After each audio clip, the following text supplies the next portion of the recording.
Hello दोस्तों, आज मैं आपके लिए लेके आया हूँ कोऑर्डिनेट ज्योमेट्री।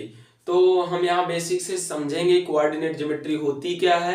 ठीक है, कोऑर्डिनेट ज्योमेट्री किसे कहते हैं। तो आप अंत तक बने रहिएगा मेरे साथ। मैं यहाँ पे आपको डिराइव भी करके दिखाऊंगा। यहाँ पे क्या क्या पॉइंट्स मुझे पढ़ना है मैं बताऊंगा आपको। जैसे कि डिस्टेंस का फार्मूला मैं आपको डिराइव करके ही बताऊंगा। ठीक है, ये हम स्टार्ट करते हैं। उससे पहले मेरा नाम योगेश यादव, आप सभी का स्वागत है आपके अपने यूट्यूब चैनल यो मैथ्स वाला पर। ठीक है, तो चलिए हम स्टार्ट करते हैं। तो सबसे पहले समझते हैं कि कोऑर्डिनेट ज्योमेट्री क्या होती है, ज्योमेट्री किसे कहते हैं। ठीक है, तो मैं आपको बताऊं, ध्यान से सुनना आप। Geometry is a wing of mathematics that studies point lines curves on a surface plane. मतलब मैं किसी सरफेस प्लेन पर वो लाइन को ड्रॉ कर सकता हूं एंड कर्व्स को ड्रॉ करके दिखाऊंगा। तो चलिए हम यहाँ पे देखते हैं।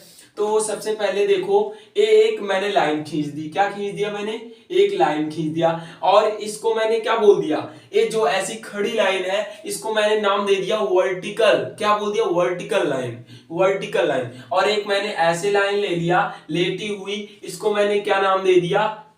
क्या नाम दे दिया मैंने? हॉरिजेंटल। तो ये मेरी क्या हो गई? Vertical line. एंड ये लाइन कौन सी होगी हमारी? Horizontal line. तो वर्टिकल लाइन को हम दिखा देते हैं क्या? Y axis. क्या बोल देते हैं? Y axis. एंड जो मेरी हॉरिजेंटल लाइन है उसको मैं क्या बोलूंगा? X axis. क्या बोलूंगा? X axis. ठीक है, क्या बोलूंगा मैं इसको? X axis. ठीक है, आई होप यहां तक आपको समझ में आया होगा। मैंने क्या बोल दिया? एक वर्टिकल लाइन और ले लिया है क्या? Horizontal line. ठीक है, मैंने दो लाइन को ड्रा किया। अब देखो, ये मेरी प्लेन हो गया। जैसे कि आप यहां पे देख रहे हो, कोई भी सरफेस हो वही मेरा क्या होता है? प्लेन। पॉइंट को कोई ड्रा कर दूं मैं, यहां पे पॉइंट एक ड्रा कर दूं, या एक लाइन ड्रा कर दूं, या एक कर्व ड्रा कर दूं, कोई भी। ठीक है, ये सारी चीज आप समझते हो क्या हो गए थे। उसके बाद चलिए हम देखते हैं यहाँ पे हमारा जो y एक्सिस है और x एक्सिस है। ठीक है, अब देखो, मैं कब इसको x कोऑर्डिनेट बोलता हूं और कब मैं y कोऑर्डिनेट बोलता हूं। कुछ पॉइंट ले लेता हूं, जैसे 1 2 3, और किस तरफ पॉजिटिव होते हैं किस तरफ नेगेटिव, मैं आपको यहाँ पे दिखा देता हूं। देखो, ये मेरा x एक्सिस हो गया। अब इसको मैं ले लेता हूं x डैश, और इसको क्या ले लेता हूं? y dash. ठीक है, इतना समझ में आया। अब मैं कहूंगा कि देखो, सबसे पहले मैं इस तरफ क्या ले लेता हूं? 1 और 2 और 3, ऐसे 4। ठीक है, मैंने ले लिया 4 पॉइंट यहां पे। और यहां पे मैं ले लेता हूं 1 2 3 एंड 4। ठीक है, अब मैं इस तरफ जो लूंगा उसमें किसको लूंगा? माइनस में। और ये जो इस नीचे भी लूंगा उसको भी किस में लूंगा? माइनस में। अब यहाँ पे क्या लूंगा मैं? -1। यहाँ पे क्या लूंगा? -2। क्या लूंगा? -3। यहाँ पे क्या लूंगा? -4। ऐसे ही सेम इसमें भी -1 -2 -3 एंड -4। ठीक है, अब देखो, ये जो मेरा ए वाला होता है, क्या ये जो एरिया होती है इसको हम क्या बोलते हैं? First quadrant. क्या बोलते हैं? फर्स्ट क्वाड्रेंट, मतलब प्रथम चतुर्थांश। क्या बोलते हैं? प्रथम चतुर्थांश। इसको मैं क्या बोल देंगे? क्या बोल देंगे? प्रथम चतुर्थांश। और इसको क्या बोलेंगे? Second quadrant. इसको क्या बोलेंगे? Third quadrant. इसको क्या बोलेंगे? Fourth quadrant. आई होप आपको समझ में आया होगा। जो मेरी ए वाली एरिया है इसको क्या बोलेंगे? First quadrant and second quadrant and third quadrant and fourth quadrant. ठीक है, अब देखो, ये मेरा वाई एक्सिस हो गया, ये एक्स एक्सिस हो गया। मैंने बताया the distance of a Y, क्या? The distance of a point from Y axis, मतलब वाई अक्ष से जो दूरी होगी और कहां पे ड्रा होगी? एक्स एक्सिस पे, उसको क्या बोलेंगे? X coordinate. देखो, वाई अक्ष से दूरी यहां पे मैंने ले लिया। यहां देखो, मैं यहां पे एक ऐसे खींच देता हूं। ठीक है, ऐसे मैं ले लेता हूं। क्या ले लिया मैंने? 4 पे ले लिया। ठीक है, ये मेरी किससे है? वाई एक्सिस से दूरी है। अब ऐसे सेम मैं कहूंगा क्या? एक्स अक्ष से डिस्टेंस, क्या? Distance of a point from X axis is called Y coordinate. समझ में आया? मतलब एक्स अक्ष से दूरी होगी और किस पे ड्रा होगी? वाई पे। उसे क्या बोल देंगे हम? या कोऑर्डिनेट बोल देंगे, या वाई, उसे क्या बोलते हैं? ऑर्डिनेट भी बोलते हैं। ठीक है, अब देखो, यहां पे मैंने ले लेता हूं इसको, यहां पे 3 से ऐसे ले लिया। ठीक है, अब जो ये मेरा पॉइंट हो गया, इसको दिखाने का तरीका होता है, जिसको एक पॉइंट के रूप में दिखाते हैं तो हम क्या दिखाते हैं, सबसे पहले 4 लिखेंगे, उसके बाद क्या लिखेंगे 3। मतलब क्या दिखाना पड़ता है, जैसे हम इसको कोई भी पॉइंट को हम दिखाते हैं तो हम कैसे दिखाते हैं, x कामा y, किसको कैसे दिखाते हैं, x कामा y। जो मेरा x होता है, x की वैल्यू होती है वो सबसे पहले लिखी जाती है, उसके बाद y की वैल्यू लिखी जाती है। ठीक है, आई होप यहां तक आपको समझ में आया होगा मैंने क्या बताया। अब देखो मेरी प्रथम चतुर्थांश जो मेरा है फर्स्ट क्वाड्रेंट है, जो मेरा सेकंड क्वाड्रेंट है, जो मेरा थर्ड क्वाड्रेंट है और फोर्थ क्वाड्रेंट में, इसमें मुझे साइन भी आते हैं। डायरेक्ट आपके एग्जाम में पूछ से लेता है 1 नंबर में कि आपके जो प्लस प्लस है वो किस क्वाड्रेंट में जाते हैं, तो आपको बोलना होगा फर्स्ट क्वाड्रेंट में क्या होते हैं, प्लस प्लस मेरे पॉइंट होते हैं। तो देखो मैं यहाँ पे बता देता हूं, जो इसमें होते हैं क्या होते हैं, प्लस कामा प्लस, और इसमें क्या होता है माइनस कामा प्लस, और इसमें क्या होता है माइनस कामा माइनस, और इसमें क्या होता है plus comma minus.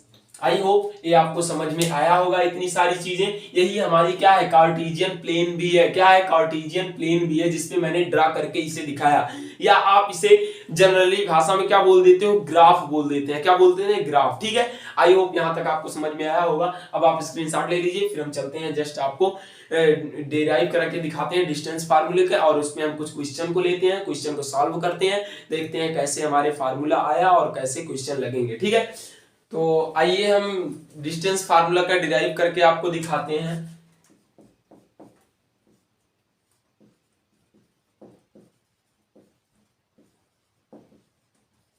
Derive distance formula. ठीक है, अब देखो मैं क्या ले लेता हूं, एक y एक्सिस और एक x एक्सिस। ये क्या है आपका x एक्सिस है और ये क्या है y एक्सिस है। ठीक है, अब देखो मैं यहां पे ऐसे कोई भी पॉइंट ले लेता हूं और इसको नाम दे देता हूं मैं x कामा, एक सेकेंड, x1 कामा y1। ठीक है, और मैं एक यहां पे पॉइंट लेता हूं, इसको क्या नाम देता हूं, x2 कामा y2। मैंने बताया था ना आपके इसमें कैसे लिखे जाते हैं इनको, x कामा y के पॉइंट ऐसे लिखे जाते हैं, एक ब्रैकेट में पहले x का फिर दूसरा y का। ठीक है, अब देखो मैं इसको क्या कर देता हूं, ऐसे मिला देता हूं, यहां से यहां तक क्या मिला देता हूं। मुझे इसी की डिस्टेंस फाइंड करनी है। ठीक है, तो अब देखो मैं इसको ऐसे मिला देता हूं और इसको ऐसे, और मैं क्या बना लेता हूं, एक राइट एंगल। क्या बना लेता हूं मैं, एक राइट एंगल। मैंने क्या बना लिया, राइट एंगल पे कितने का एंगल बनता है, 90 का, इतना आप लोग जानते होंगे। तो मैंने क्या बना लिया, एक राइट एंगल। अब देखो मैं यहां पे आपको बताऊं तो जो मेरी ए वाली है, मैं इसको कोई नाम दे देता हूं। क्या नाम देता हूं, पी क्यू एंड आर। ठीक है, मैंने क्या नाम दे दिया, पी क्यू एंड आर। ठीक है, पी क्यू आर मैंने पॉइंट नाम दे दिया, और मैं यहां पे इसके डिस्टेंस को किससे दिखा देता हूं, डी। किससे, कैपिटल डी से। ठीक है, इतना दिखा दिया मैंने। ठीक है, यहां तक आपको समझ में आया होगा। अब देखो जो मेरा, मैंने यही बताया था आपको, जो मेरी y एक्सिस से दूरी होती है, the distance of A y axis from y axis क्या कहलाता है, x क्वाड्रेंट। मतलब y एक्सिस से जो दूरी होगी वो क्या कहलाएगा, x कोऑर्डिनेट, एंड जो y एक्सिस से दूरी होगी क्या कहलाएगा, y कोऑर्डिनेट। ठीक है, इतना तो आपको समझ में आया होगा। अब देखो मैं यहां पे x1 कामा और ले लिया। अब आपको पता है, मान लो मुझे इतनी दूरी पता है, ये जो यहां तक था ये मेरा था क्या, x1। मान लो ये क्या था, x1, मतलब इस पॉइंट पे मैं जो इस तरह चला था वो मेरा क्या था, x1 यहां तक था। अगर यहां तक की जो दूरी है ये मैंने पूरी बता दिया आपको कितनी है, पूरी जो है मेरी यहां से यहां तक की डिस्टेंस जो है वो क्या है, x2 है। क्या है, x2 है। तो जो इतनी दूरी होगी वो क्या कहलाएगी, x, मतलब ये x1 है और ये पूरी x2 है, तो जो पूरी में से x1 भी घट जाएगी, मतलब इसको क्या लिख सकते हैं, x2 माइनस x1। क्या लिख सकते हैं, x2 माइनस x1। मतलब जो यहां से या इस पॉइंट से इस पॉइंट तक यहां तक दूरी आएगी वो क्या आएगी, x2 माइनस x1। अब मैंने यहां पे कह दिया जो ये पूरी है वो क्या है, y2 है। क्या है, y2 है। ठीक है, मैं इस एक्सिस से, x एक्सिस से y जो दूरी है उसको क्या नाम देता हूं, मतलब वो डिस्टेंस मेरी कितनी है, y2 में। और क्योंकि a वाली देखो, अब यहां पे जो पॉइंट है, देखो यहां पे, अब देखो यहां तक, मतलब यहां तक जो पॉइंट था ये इतना तक, क्या इतना, ये मेरा कितना था y था, कितना था ये मेरा y1 था और ये y2। अब जो मेरा इसके बाद y2 है, मतलब यहां से पूरा y2 है और इतना y1 है, ठीक है। अब जो मेरा इतना पॉइंट आएगा, मतलब यहां से यहां तक है, क्योंकि इतना भी क्या है, ये तुम्हारा y1 है और ये y2 है, पूरा का पूरा यहां से वहां तक y2 है, तो ये क्या हो जाएगा आपका, ये हो जाएगा आपका y2 minus y1। I hope यहां तक आपको समझ में आया होगा। मैंने देखो क्या किया, मैं यहाँ पे एक पॉइंट ले लिया, क्योंकि मुझे पता है पूरी जो डिस्टेंस है वो कितनी है, x2 है। तो जो मेरी इतनी है वो इतनी दूरी थी, मतलब यहाँ से यहाँ तक की जो दूरी थी वो क्या थी, x1 थी। तो पूरी x2 है, तो ये x2 माइनस x1 हो जाएगा, और ये पूरी y2 है और इतना तुम्हारा y1 है, तो ये क्या हो जाएगा, y2 माइनस y1, ठीक है। ये क्या हो जाएगा, y2 माइनस y1, ठीक है। इतना हो गया। अब आपको पता है क्या, आपको पता है पाइथागोरस प्रमेय, क्या पता है, पाइथागोरस थ्योरम। अब देखो यहां पे मैं लगाता हूं फार्मूला, पाइथागोरस प्रमेय, ठीक है। क्या लगाता हूं, पाइथागोरस प्रमेय। तो पाइथागोरस प्रमेय क्या कहती है कि जो हाइपोटेनस का square is equal to perpendicular square plus base का स्क्वायर, ठीक है। तो यहां पे मैं मान लो, जैसे आप लोग इंग्लिश मीडियम वाले किसको, हाइपोटेनस को h से रिप्रेजेंट करते हैं और परपेंडिकुलर को p से और प्लस आधार को बेस b से करते हैं, ठीक है। अगर हिंदी मीडियम वाले लिखना चाहे तो क्या लिख सकते हैं, कर्ण स्क्वायर बराबर लंब स्क्वायर प्लस आधार स्क्वायर, ठीक है।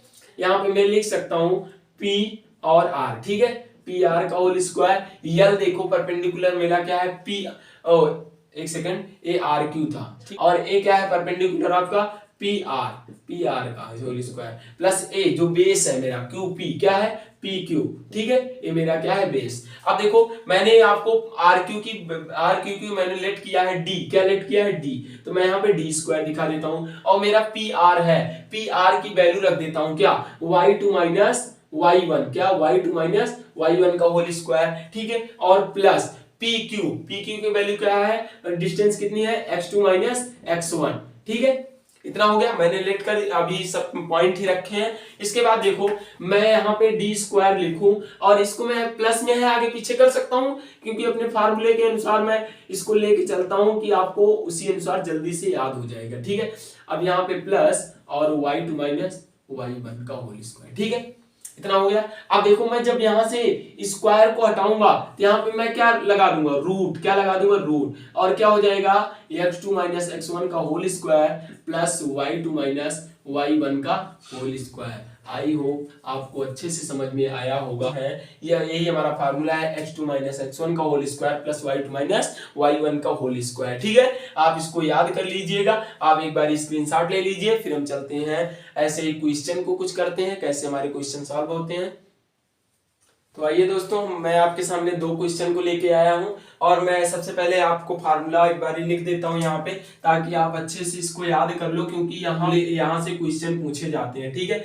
तो d बराबर under root x2 minus x1 का whole square plus y2 minus y1 का होल स्क्वायर, ठीक है। देखो यहाँ पे आपको बुक में कभी कभी ऐसा भी मिल सकता है, इसका भी फार्मूला, क्योंकि इससे भी वही आता है आपका, क्या, x1 माइनस x2 का whole square plus y1 minus y2 का होल स्क्वायर, क्योंकि ये होल स्क्वायर में वैल्यूज होती हैं, जो वहां पे मैंने पॉइंट माना था उसको आप आगे पीछे भी तो मान सकते हो, तो ऐसा कोई नहीं है कि रेगुलरली आप वहां पे पॉइंट आगे मानो या पीछे मानो, तो इसीलिए फार्मूला ऐसा भी निकल के आ सकता है, और ये भी फार्मूला, और दोनों फार्मूले से हमारा सेम आंसर आएगा। तो आपको यदि नहीं पता है तो आप समझिए दोनों से हमारा क्या आएगा, सेम आंसर आएगा। चलिए मैं आपको क्वेश्चन को लगा के दिखा देता हूं। तो सबसे पहला जो मेरा क्वेश्चन है, कह रहा है find the distance between two point, दो पॉइंट दिए गए हैं, उनके बीच की क्या फाइंड करना है, आपको दूरी निकालना है। तो देखो हमें क्वेश्चन दिया गया है, ए का क्या है 4,3, क्या दिया गया है 4,3, एंड जो बी दिया गया है वो क्या दिया गया 2,5, ठीक है। तो सबसे पहले हम इसमें पहचानेंगे कि मेरा x1 क्या है, y1 क्या है, x2 क्या है, y2 क्या है। तो इस क्या होता है, मैं इसको क्या नाम दूंगा x1 और y1, इसको क्या नाम दूंगा x2 और y2, ठीक है। आप ऐसे ही हमेशा लिख करोगे, पहले को x1 दूसरे को y1 और दूसरे में जाओगे तो क्या लोगे x2 और y2, ठीक है। तो आप फार्मूला लिख दीजिए, आप d बराबर अंडर रूट x2 का स्क्वायर, x2 माइनस x1 का whole square plus y2 minus y1 का होल स्क्वायर। ठीक है, अब देखो यहाँ पे d इज इक्वल टू क्या हो जाएगा, देखो यहाँ पे आ जाएगा x2 की वैल्यू आपकी कितनी दे रखी है 2, माइनस x1 की वैल्यू कितनी दे रखी है 4। ठीक है, और प्लस y2 की वैल्यू कितनी दे रखी है 5, माइनस y1 की वैल्यू कितनी है 3 का होल स्क्वायर। अब d इज इक्वल टू क्या हो जाएगा, अंडर रूट लगाओ आप, यहाँ पे इसको सब्ट्रैक्ट करोगे तो क्या आ जाएगा -2 का होल स्क्वायर प्लस कितना आ जाएगा, ये प्लस आपका आ जाएगा 3 में से 5 में से 3 घटाओगे क्या 2 का स्क्वायर। अब d इज इक्वल टू क्या आ जाएगा, आप जब इसका ब्रैकेट खोलोगे आप कितना हो जाएगा 4 और इसका भी 4, तो d इज इक्वल टू क्या आ जाएगा अंडर रूट 8। ठीक है, एक तो आप इसको भी आंसर लिख सकते हो या इसको बाहर ऐसे बाहर भी निकाल सकते हो, क्या होगा 2 अंडर रूट 2, क्या हो जाएगा 2 अंडर रूट 2। आप रूट से बाहर निकालना तो जानते हो, जिसका 2 का पेयर बनता है वो बाहर निकल आता है, जिसका एक रहता है तो नहीं निकलता है। तो देखो मैं अंडर रूट 8 को लिखना चाहूं तो मैं क्या लिख सकता हूं 2 इंटू 2 इंटू 2, तो मेरा ये पेयर बन गया, बाहर निकला है, 2 दूनी 4 दूनी 8 और 2 मेरा बाहर निकला है अंडर रूट 3। ठीक है, तो ये आपको समझ में आया होगा। यदि आप इससे भी लगाना चाहते हो x1 और इससे भी मैं आपको लगा के दिखा देता हूं। देखो यही आंसर आएगा सेम। देखो मैं यहाँ पे x1 की वैल्यू पुट कर देता हूं, कितनी है 4 है, माइनस x2 की वैल्यू कितनी है 2 है, यहाँ पे इसको लगा देता हूं, प्लस y1 की वैल्यू कितनी है 3 है और माइनस y2 की वैल्यू कितनी है 5 है। ठीक है, मैं इसको भी आपको बता देता हूं जिससे भी आपका आंसर सेम ही आएगा। देखो 4 माइनस 2 मतलब 2 का होल स्क्वायर प्लस यहाँ पे 3 माइनस 5 मतलब माइनस 2 का whole square, d is equal to under root, देखो 2 दूनी 4 और 2 का स्क्वायर करोगे माइनस का प्लस हो जाएगा, 2 दूनी 4, d इज इक्वल टू क्या आ गया आपका रूट 8, क्या आ गया रूट 8 आ गया। ठीक है, अब रूट 8 को आप लिखोगे तो क्या लिखोगे 2 रूट 2। ठीक है, 2 रूट 2, ये आपका क्या हो जाएगा आंसर हो जाएगा, मतलब मेरे दोनों से एक ही आंसर ही आएगा। तो चलिए आप इसको स्क्रीनशॉट ले लीजिए, फिर हम चलते हैं नेक्स्ट क्वेश्चन देख लेते हैं। हमारा दूसरा क्वेश्चन क्या है, दे रखा है p का 3 4 एंड q का दे रखा है 7, 8। ठीक है, तो सबसे पहले मैंने कहा आप किसको x1 मानोगे किसको y1 मानोगे, तो आप इस तरह लिख लोगे तो आपको गलती नहीं होगी, x1, y1 और x2, y2, ताकि आपको वैल्यू रखने में आसानी हो। तो आपको फार्मूले पता है, तो यहाँ पे मैं d की जगह pq दिखा देता हूँ, क्योंकि जो यहाँ पे पॉइंट रहता है pq का डिस्टेंस फाइंड करना है मुझे, ऐसा बोलता है क्वेश्चन। तो यहाँ पे क्या x2 माइनस x1 7 माइनस 3 का होल स्क्वायर और प्लस y2 माइनस y1 का होल स्क्वायर 4 का होल स्क्वायर। ठीक है, अब यहाँ पे क्या हो जाएगा PQ इज इक्वल टू, यहाँ पे आप क्या क्या हो जाएगा, देखो इसमें से सब्ट्रैक्ट करोगे तो 4 का स्क्वायर आ जाएगा, इसमें से करोगे तो 4 का ही स्क्वायर आ जाएगा। ठीक है, अब यहाँ पे PQ यहाँ पे क्या आ जाएगा तुम्हारा 4 चौक 16 प्लस 4 चौक 16। ठीक है, कितना हो जाएगा PQ इज इक्वल टू ये कितना हो जाएगा अंडर रूट 32, कितना हो जाएगा अंडर रूट 32। अब अंडर रूट 32 को आप लिखना चाहो तो क्या लिख सकते हो इसे 2 गुणे 2 गुणे 2, 2 दूनी 4 दूनी 8 दूनी 16 दूनी 32। अब देखो कितने का 2 का पेयर बन रहा है, देखो इसका बन गया इसका बन गया, एक का नहीं बना, तो आप जिसको बना उसको बाहर निकाल लोगे और इसको अंदर लिख दो, कितना हो जाएगा 4 रूट 2, मतलब 2 बारी 2 बाहर आएगा तो 2 दूनी 4 हो जाएगा 4 रूट 2, ये क्या हो जाएगा आपका आंसर हो जाएगा। आई होप आपको समझ में आया होगा। चलिए इसके बाद हम जल्दी ही नेक्स्ट वीडियो में मिलेंगे।